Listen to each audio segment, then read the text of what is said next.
Mary passed a certain gas station on a highway while traveling west at a constant speed of 50 miles per hour.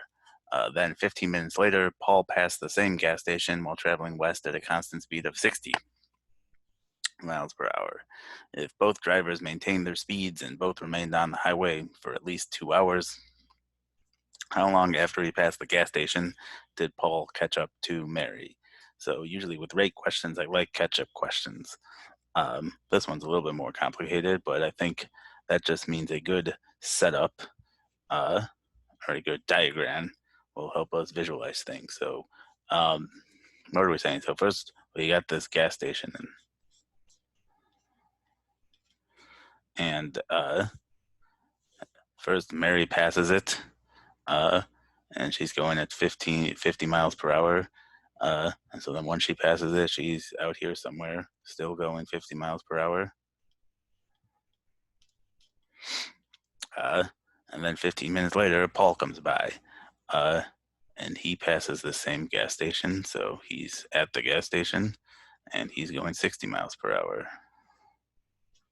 So this is 15 minutes after Mary. Uh, if both drivers maintain their speeds and both remain on the highway for at least 2 hours, how many hours after he passed the gas station did Paul catch up to Mary? So how are we going to do this? So if I want to organize my information into a chart, I got Mary, I have Paul, and then I got Paul catching up to Mary. And Mary's rate is 50 miles an hour. Paul's is 60 miles per hour.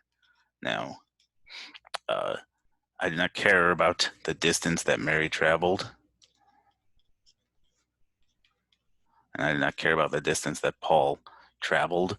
I only care about the distance it took for Paul to catch up to Mary. And likewise, I don't really care about Mary's rate or Paul's rate. I care about the rate that Paul is catching up to Mary. So, in other words, if I'm finding the catch up time, which is this time right here, I need to be using the catch up rate as well as the catch up distance. So let's start with the catch up distance.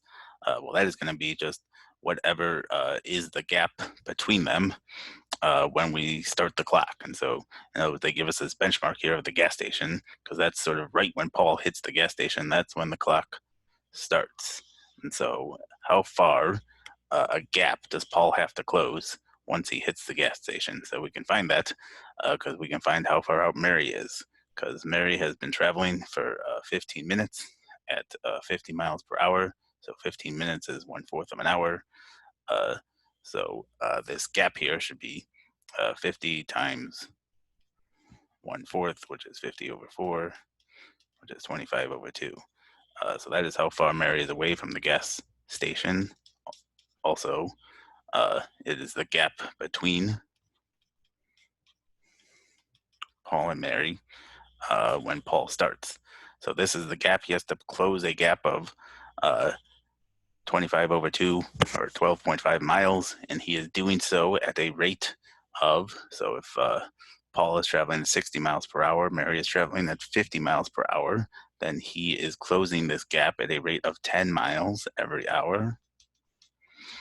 So if he is closing the gap at 10 miles per hour, and he has a gap of 25 over 2 miles that he has to close, what is that time going to be? So this time, so just we have this equation here is going to be 25 over 2 divided by 10, or times 1/10.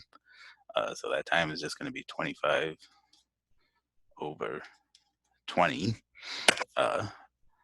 hours. So that simplifies to what? Divided by 5, 5/4 of an hour, or 1.25 hours, which is equal to 1 hour and 15 minutes.